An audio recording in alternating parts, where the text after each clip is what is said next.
Millionaire helps old man at airport, had no idea who he's approaching. The fluorescent lights of JFK International Airport cast harsh shadows across Lucas Harrington's perfectly tailored Armani suit as he drummed his fingers impatiently against his leather briefcase. His other hand swiped mechanically through an endless stream of emails, each marked with the telltale red exclamation point of urgency. The Bloomberg terminal app on his phone flashed notifications of market movements in Asia, numbers that would typically command his full attention.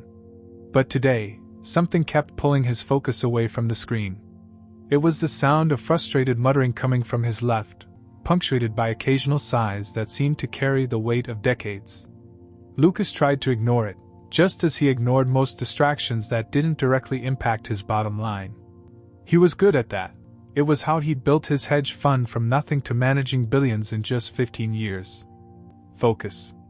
Filter. Execute. But the muttering grew more desperate, and despite himself, Lucas found his eyes drifting toward its source, an elderly man, probably in his mid-70s, hunched over a smartphone with trembling hands. The man's clothing spoke of careful preparation for an important occasion, a pressed dress shirt that had probably seen better days, slacks with a meticulous crease, and shoes that showed signs of recent polishing. Yet his demeanor was that of someone completely lost at sea.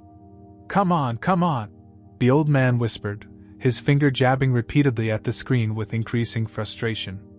"Where are the numbers?" Lucas checked his watch, a Patek Philippe that cost more than most cars, and calculated the time until his private flight departed. 45 minutes. More than enough time to clear security and reach his gate. More than enough time to pretend he hadn't noticed the old man's struggle. More than enough time to maintain the careful wall of indifference he'd built around himself. The old man's phone clattered to the floor.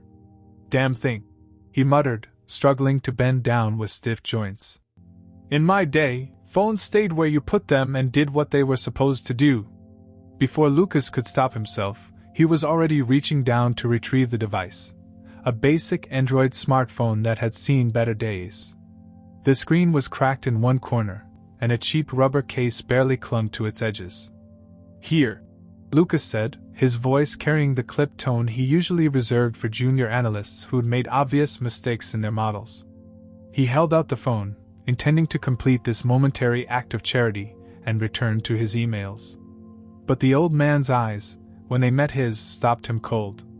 They were a striking shade of gray-blue, filled with a mixture of gratitude and something else, a deep, aching sadness that seemed to reach out and grab hold of something in Lucas's chest. "Thank you, son," the old man said, his voice rough with emotion. "I'm not very good with these new gadgets. Been trying to make a call for the past 20 minutes, but everything's changed so much." Lucas should have nodded and turned away. Should have retreated to his carefully constructed world of market analytics and merger arbitrage. Instead, he heard himself asking, "Who are you trying to call?" The old man, who introduced himself as Edward, clutched the phone like a lifeline. "My son," he said softly. "Haven't spoken to him in, well, it's been 30 years now. Thought maybe it was time to try." Something in Lucas's chest tightened. 30 years. He pushed away the unwanted calculation that sprang to mind, the one that matched that time frame perfectly with another significant absence in his life. "Let me help you with that," Lucas found himself saying, reaching for the phone. His fingers moved efficiently across the screen, pulling up the keypad. "What's the number?" Edward recited it slowly, each digit seeming to carry its own weight of memory. Lucas dialed, put it on speaker, and waited as the ringtone filled the space between them. 1 ring. 2 rings. 3. Then the automated voice. "We're sorry, but the number you have dialed is not in service. Please check the number and try again." The hope that had brightened Edward's face dimmed like a candle in a strong wind. "Oh," he said quietly. I suppose that makes sense. It's an old number. Very old." Lucas should have handed the phone back then. Should have wished the old man luck and returned to his own world. But something in Edward's defeated posture, in the way his shoulders seemed to carry an invisible burden, made him pause. When was the last time you saw him? Lucas asked, surprising himself with the question. Edward's eyes grew distant, focusing on something far beyond the airport terminal's walls. He was 12, he said softly. Just starting to get interested in baseball. Had this collection of cards he kept in perfect order. Used to spend hours organizing them, teaching me about batting averages and ERAs. He smiled, but it was a smile that held more pain than joy. I bought him a Mickey Mantle rookie card for his birthday that year. Saved up for months to get it. The look on his face when he opened that package. Edward's voice trailed off, and he blinked rapidly. Lucas felt an unexpected tightness in his throat. He had a sudden, vivid memory of a baseball card, carefully preserved in a plastic sleeve, hidden away in a box in his penthouse apartment. A memory he tried very hard to forget. What happened? The question came out before he could stop it. Edward's hands twisted in his lap. Made a choice, he said quietly. Thought it was the right one at the time. Thought I was protecting them, my wife, my boy. Ended up losing them instead. He looked up at Lucas, and there was a raw honesty in his gaze that made Lucas want to look away. You ever make a choice like that, son? One that seemed right at the moment but ended up costing you everything? Lucas thought about the dozen hostile takeovers he'd engineered, the companies he'd stripped and sold for parts, the families affected by his decisions. He thought about the walls he'd built around himself, the relationships he'd sacrificed at the altar of success. No, he lied, checking his watch again. 30 minutes until his flight.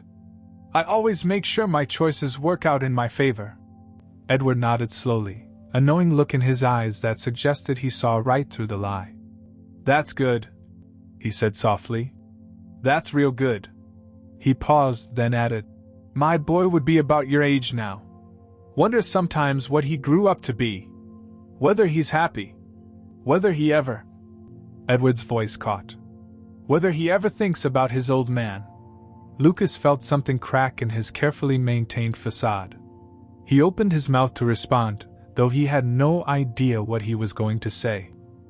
The airport's intercom crackled with announcements of departures and arrivals, a steady rhythm of comings and goings that seemed to mock the stillness between Lucas and Edward. A family hurried past them, children's laughter echoing off the terminal's high ceilings, and Lucas noticed how Edward's eyes followed them, a flicker of longing crossing his weathered face. You know, Edward began, his voice barely audible above the airport's constant hum. I used to work in finance too. He gestured at Lucas's expensive suit and the Bloomberg notification still flashing on his phone. Nothing as fancy as what you probably do, but I was good at it. Started as a junior accountant at Morton & Reed back in '82. Lucas felt his spine stiffen. Morton & Reed, the now-defunct investment firm that had been at the center of one of the biggest financial scandals of the early 90s. He'd studied the case extensively during his MBA at Harvard, fascinated by how a seemingly reputable firm had managed to hide its illegal activities for so long. That must have been interesting, Lucas said carefully, his analytical mind already piecing together a timeline he wasn't sure he wanted to complete. Edward's laugh was hollow. Interesting is one way to put it. I was there for 11 years. Worked my way up to senior auditor. Had a corner office with a view of Central Park. His fingers twisted together in his lap. Had everything a man could want, good salary, respect, a beautiful home in Connecticut, a family. He trailed off, lost in memory. What happened? Lucas asked, though a part of him already knew the answer. He'd read about it in case studies, seen it mentioned in financial history books, but never from this angle. I found something I wasn't supposed to find, Edward said quietly. Numbers that didn't add up. Transactions that made no sense. At first, I thought it was just sloppy bookkeeping, but the deeper I dug... He shook his head. Turned out the firm had been running a massive Ponzi scheme. Billions of dollars, hundreds of investors affected. Lucas leaned forward slightly, his own memory stirring. He remembered his mother crying over bank statements, remembered the forced sale of their house, the sudden move to a small apartment in Queens. He'd always assumed. I went to the partners with my findings. Edward continued, his voice growing hoarse. Thought I was doing the right thing.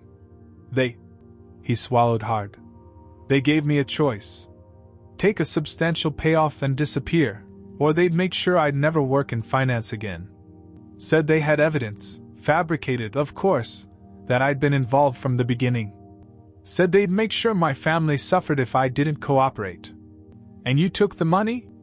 Lucas asked, unable to keep the edge from his voice. Edward's head snapped up, his gray-blue eyes suddenly sharp with pain. No, he said firmly. No, I didn't take their blood money.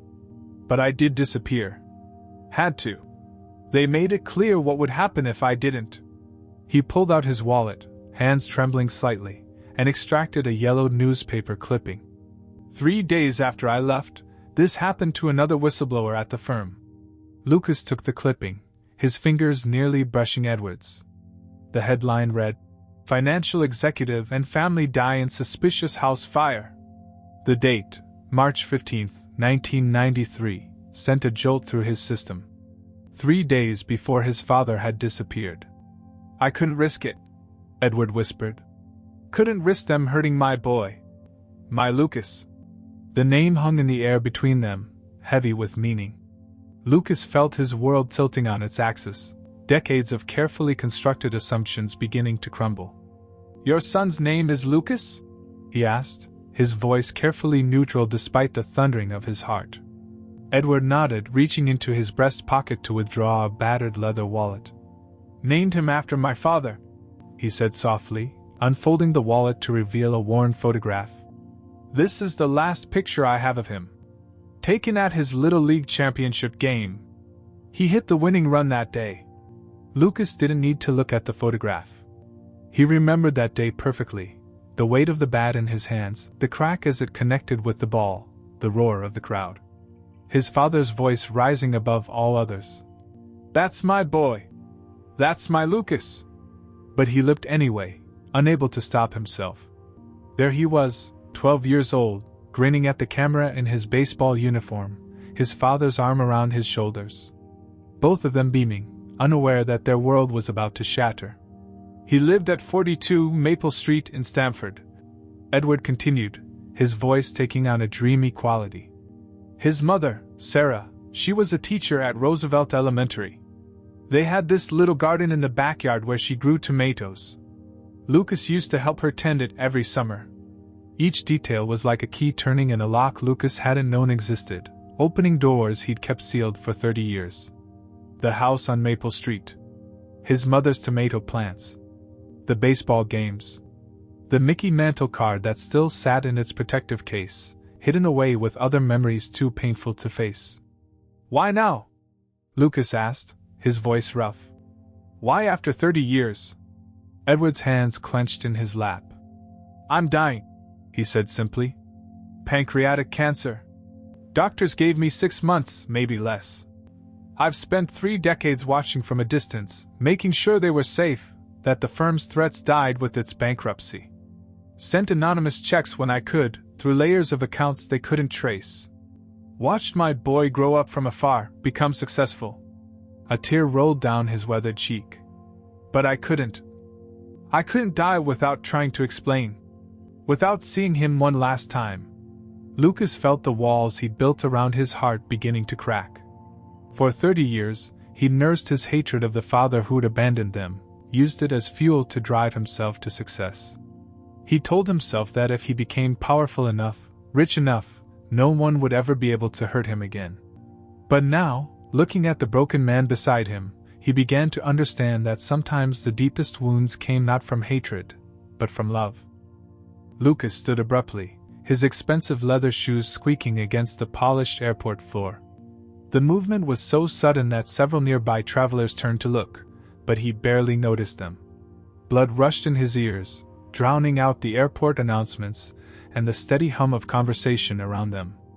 I need some air, he said curtly, though they were already inside an air-conditioned terminal. It was a reflexive phrase, one that meant I need to escape. He took 3 steps away from the seats, then stopped, his hands clenching and unclenching at his sides. Edward remained seated, watching him with those painfully familiar gray-blue eyes. The same eyes Lucas saw every morning in the mirror. "Are you alright, son?" he asked, genuine concern in his voice. He still didn't know, still hadn't realized that the successful businessman he'd been pouring his heart out to was his own flesh and blood. The word son hit Lucas like a physical blow. For 30 years, he'd carried a very specific image in his mind: his father, the coward, walking out on them for money and a new life somewhere else. That image had been a foundation stone of his identity, something solid he could push against, a reason to succeed, to prove something. Now that foundation was crumbling, and he felt himself falling. "You watched from afar?" Lucas finally said, his voice dangerously quiet. He turned back to face Edward, who seemed to shrink slightly under his intense gaze. "All those years you were watching?" "Yes," Edward replied, confusion creeping into his expression. "I had to make sure they were safe. That he was safe." "Safe?" Lucas's laugh was bitter, sharp enough to draw more curious glances from passers-by. "Do you know what happened after you left? Do you know what it was like?"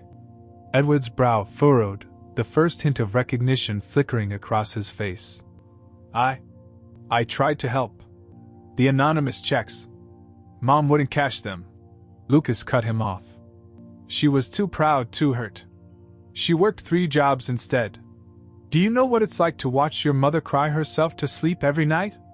To hear her tell relatives that she doesn't know where her husband is, that he just vanished?" His voice cracked slightly. "To have kids at school whisper that your father probably ran off with another woman or was in jail." Edward's face had gone pale, his hands gripping the armrests of his seat. "Lucas?" he whispered, the name coming out like a prayer. "I was 12, Lucas continued, as if he hadn't heard. 12 years old, and suddenly I had to be the man of the house. Had to grow up overnight. No more baseball cards. No more Little League. Mom couldn't afford the fees, and I couldn't bear to play anymore anyway. Every time I picked up a bat, all I could think about was you cheering in the stands." He reached into his briefcase with trembling hands and pulled out his wallet. From its deepest recess, he extracted a baseball card in a protective sleeve, the Mickey Mantle rookie card, preserved perfectly after all these years. "I kept it," he said, his voice rough. "Don't know why. Tried to sell it once, when Mom got sick and we needed money for her treatment. Couldn't do it. Worked as a janitor at night instead, all through high school." Edward's eyes filled with tears as he stared at the card. "You weren't supposed to suffer," he whispered. I thought if I disappeared completely, they'd leave you alone. That you'd be better off without me there to put you in danger." "Better off?" Lucas's voice rose slightly. "I spent years thinking you'd abandoned us because we weren't good enough. Because I wasn't good enough. Built my entire life trying to become someone who couldn't be abandoned, couldn't be hurt. Turned myself into exactly the kind of ruthless businessman I thought you were." He gestured at his expensive suit, his designer briefcase, the first-class ticket peeking out of his pocket. "Congratulations, Dad. Your son became a success story. Everything I touch turns to gold. I can buy and sell companies on a whim. People fear me in boardrooms across the country." His voice dropped to almost a whisper. "And I've never felt more alone." Edward struggled to his feet, reaching out toward Lucas with a trembling hand. "Son, please." Lucas took a step back, maintaining the distance between them. "Don't," he said sharply. "Don't act like you can just walk back into my life now, drop this story about protecting us, and expect everything to be okay. 30 years, Dad? 30 years of birthdays, graduations, achievements, failures. 30 years of Mom setting one less place at the table on holidays. 30 years of thinking you didn't care enough to even say goodbye." "I care too much," Edward protested, his voice breaking. "Every day without you was agony. I kept every newspaper clipping about your success. Watched from across the street when you graduated Harvard Business School. Was in the back of the church at your mother's funeral 3 years ago, though I couldn't approach. Couldn't risk anyone recognizing me, couldn't risk them coming after you even after all these years. The mention of his mother's funeral staggered Lucas. He remembered feeling watched that day, had dismissed it as paranoia brought on by grief. "You were there?" "In the last row," Edward confirmed softly. "You look so much like her, standing there giving the eulogy. So strong, just like she always was. I wanted to tell you then, but..." He swallowed hard. "I'm a coward. Have been since the day I walked away. Convinced myself I was being noble, protecting you both, but maybe I was just afraid." Lucas felt something wet on his cheek and realized with shock that he was crying. He couldn't remember the last time he'd cried, not even at his mother's funeral, where he'd maintained the stoic facade he'd perfected over the years. But now, in this sterile airport terminal, surrounded by strangers rushing to their destinations, the tears came unbidden. He looked down at the baseball card in his hands, at the face of Mickey Mantle frozen in time, eternally young and full of promise. Just like he had been, before everything changed. Just like they had all been. The airport terminal's fluorescent lights flickered momentarily, casting strange shadows across Edward's face as he sank back into his seat. He looked smaller somehow, as if the weight of 3 decades of secrets was physically crushing him. "You want the whole truth?" Edward asked, his voice barely above a whisper. "Even the parts that might make you hate me more?" Lucas glanced at his watch. His flight would be boarding soon. Part of him wanted to walk away, to retreat into the comfortable numbness he'd cultivated over the years. But a stronger part, perhaps the 12-year-old boy who still slept with his baseball glove under his pillow, needed to know. "Tell me everything," he said, sitting down across from Edward. "No more half-truths. No more protecting me." Edward nodded slowly, pulling out a worn leather briefcase that Lucas hadn't noticed before. From it, he extracted a manila envelope, yellowed with age. "I've carried these papers with me for 30 years, he said, hands trembling as he opened the envelope. "Proof of what I found at Morton and Reed. The original documents that would have exposed everything." Lucas leaned forward despite himself, his financial analyst's mind immediately engaging with the columns of numbers and transaction records spread before him. Even with his decades of experience, it took him several minutes to fully grasp what he was seeing. "They were laundering money," he said finally, looking up at Edward with new understanding. "Not just running a Ponzi scheme. They were cleaning money for the Castellano crime family," Edward finished quietly. "Yes. I didn't realize it at first. The Ponzi scheme was just the surface layer, the part they almost wanted people to find eventually. Beneath that was something much darker. When I finally understood what I was looking at..." He shuddered. "I knew too much." Lucas's mind raced, connecting dots he'd never seen before. "The house fire," he said. "The other whistleblower. That wasn't just about silencing someone who knew about the Ponzi scheme." Edward shook his head. "James Mitchell and his family died because he found the same things I did. But he tried to go to the FBI directly. They got to him first."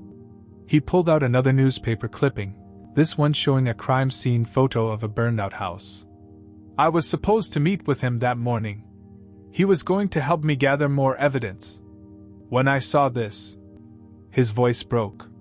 "I knew I had 2 choices, disappear completely, or risk the same thing happening to you and your mother." "But why not tell Mom?" Lucas demanded. "Why leave her wondering all these years? Sarah was..." Edward smiled sadly. "She was the strongest person I knew, but also the most righteous. If I told her the truth, she would have insisted we fight, go to the authorities together. She never could stand by while something wrong was happening. It was one of the things I loved most about her." He met Lucas's eyes. "One of the things she passed on to you." Lucas felt his chest tighten at the accurate description of his mother. "So you just vanished instead." "I left the country that night," Edward continued. "Flew to Argentina under a false name. Spent the first 5 years moving constantly, never staying in one place too long. The Castellanos had a long reach." He pulled out more papers, bus tickets, hotel receipts, passport stamps. "But I never stopped watching over you both. Had a friend at your mother's bank who would let me know if you were ever in real financial trouble. That's how I knew when to send the anonymous checks. The checks Mom wouldn't cash. Lucas remembered. She said she didn't want charity from strangers. Edward's smile was pained. She was always too proud. But sometimes the checks would disappear from her mailbox before she saw them. A neighbor who knew you needed new school clothes. A grocery store owner who would mysteriously find credit on your mother's account. Lucas remembered Mrs. Rodriguez next door, who always seemed to have hand-me-down clothes that her nephew had outgrown, just when he needed them. Mr. Patel at the corner store, who would insist their grocery bill was already taken care of during particularly tight months. You were behind all of that? I couldn't be there in person, Edward said softly. But I could try to make things a little easier. When you got into Harvard Business School, he pulled out a final piece of paper, a receipt for a massive wire transfer. The scholarship fund that covered your tuition? I set it up through 3 different shell companies. Made sure it looked completely legitimate. Lucas stared at the receipt, remembering how that mysterious scholarship had changed his life, given him the opportunity that launched his career. I spent years trying to find out who was behind that fund, he said slowly. Wanted to thank them. Or maybe prove it was too good to be true. You deserved every opportunity, Edward said firmly. I knew you had the talent, the drive. You just needed the chance. He coughed suddenly, a harsh, rattling sound that seemed to shake his entire frame. I watched you graduate, you know. Sat in the very back row. You gave the commencement speech. Talked about how success comes from turning obstacles into opportunities. His eyes filled with tears. You were wearing your mother's locket under your gown. I could see it glinting in the sun. Lucas's hand automatically went to his chest, where that same locket still hung on a chain beneath his expensive shirt. Inside was a family photo taken just months before Edward disappeared. He'd never shown it to anyone, never admitted to this one sentimental weakness. The cancer, Lucas said abruptly, his voice rough. How long have you known? 8 months, Edward replied, his face growing more drawn. Stage 4 when they found it. I tried the treatments at first, but...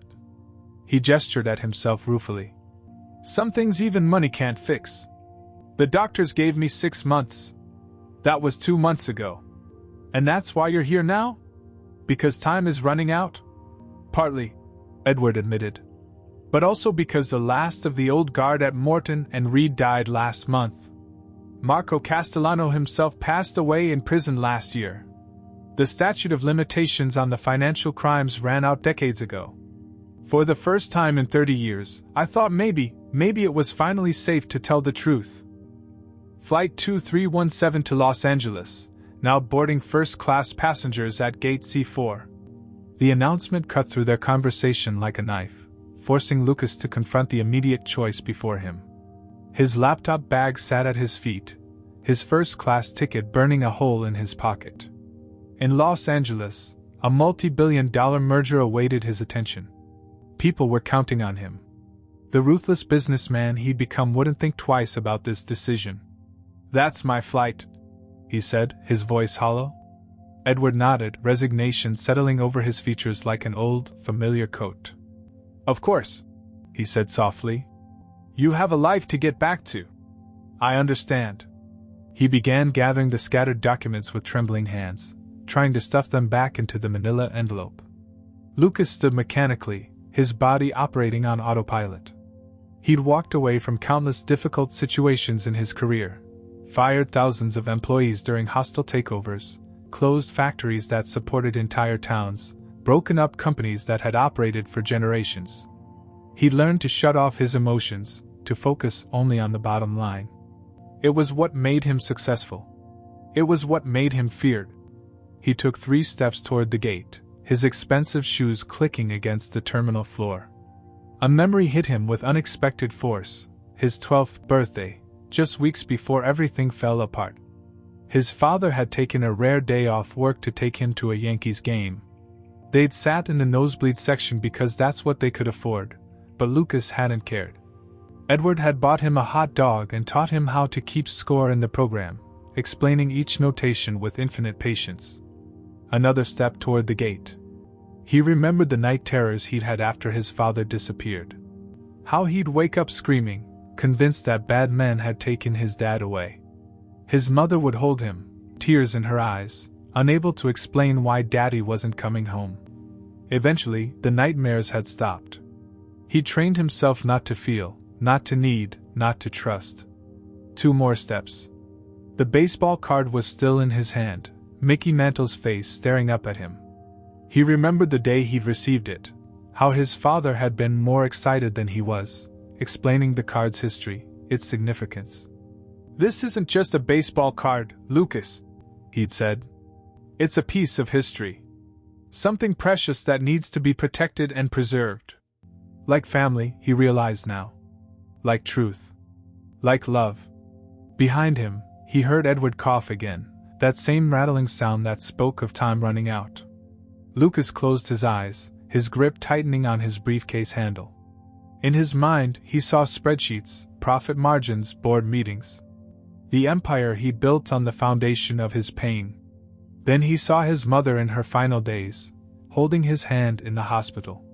"Forgiveness," she'd whispered, though he hadn't understood what she'd meant at the time. "Forgiveness isn't about forgetting, Lucas. It's about choosing to love anyway." His phone buzzed, probably his assistant confirming his arrival time in LA. He pulled it out, staring at the screen without really seeing it.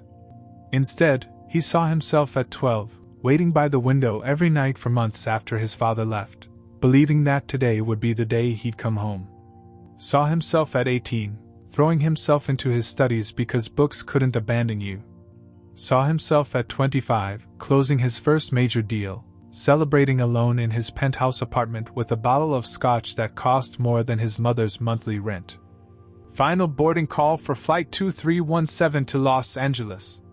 Lucas looked down at his ticket, then back at Edward, still struggling with his papers. His father looked so old, so fragile. 4 months left, maybe less. 4 months to bridge 30 years of absence. 4 months to understand, to heal, to forgive. Or 4 hours to get to Los Angeles and close another deal. Add another billion to his net worth. Shore up the walls around his heart with more steel and concrete. A young family rushed past him toward the gate, a little boy clutching a baseball cap, his father's hand resting protectively on his shoulder. Lucas watched them disappear down the jet bridge, their easy affection like a physical ache in his chest. He pulled out his phone again, this time dialing a number. "Jennifer? Cancel my meetings in LA. All of them. Tell the board." He paused, watching Edward slowly rise from his seat, preparing to leave, assuming their story was over. "Tell them something more important came up. Family emergency." The words felt strange on his tongue. Family. When was the last time he'd used that word? When was the last time he'd had anyone to use it about? He turned back toward the seating area, his feet carrying him forward before his brain could second-guess the decision. The baseball card was still in his hand, this piece of history, this precious thing that needed protection and preservation. Like forgiveness. Like second chances.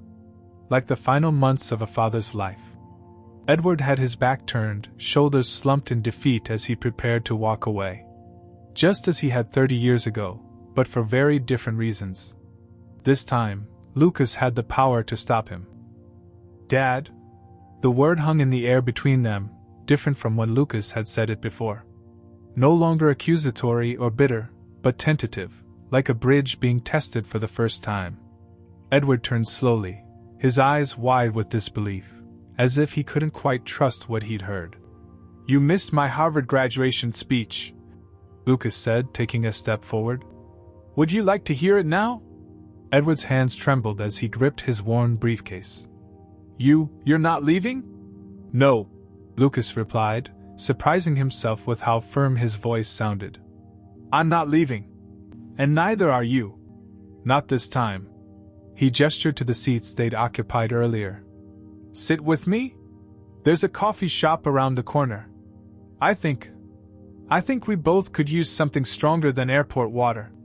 The smile that broke across Edward's weathered face was like sunrise after a long night. They walked together to the small airport cafe, their steps automatically falling into sync. Lucas ordered 2 coffees, his usual expensive espresso for himself and, after a moment's thought, a simple black coffee with 2 sugars for his father. The way Edward used to drink it 30 years ago. "You remember?" Edward said softly as Lucas set the cup before him. "I remember everything," Lucas replied, settling into the booth across from him. "That's part of the problem. But maybe," he took a deep breath, "maybe it's also part of the solution." They sat in silence for a moment, the buzz of the airport fading into background noise. Lucas pulled out the baseball card again, laying it on the table between them. "You know, I looked up the value of this card last year. It's worth over $500,000 now." Edward's eyes widened. "You should sell it, put the money to good use." "It already is being put to good use," Lucas interrupted. "Every time I make a major decision, every time I'm about to close a particularly ruthless deal, I look at this card. Remember how much you sacrificed to give it to me. And sometimes I choose differently because of it." "I don't understand," Edward said, wrapping his gnarled fingers around his coffee cup. "Last year, I was about to acquire a family-owned manufacturing company in Ohio," Lucas explained. "Nothing special, decent profits, good market position, but they were struggling with modernization costs.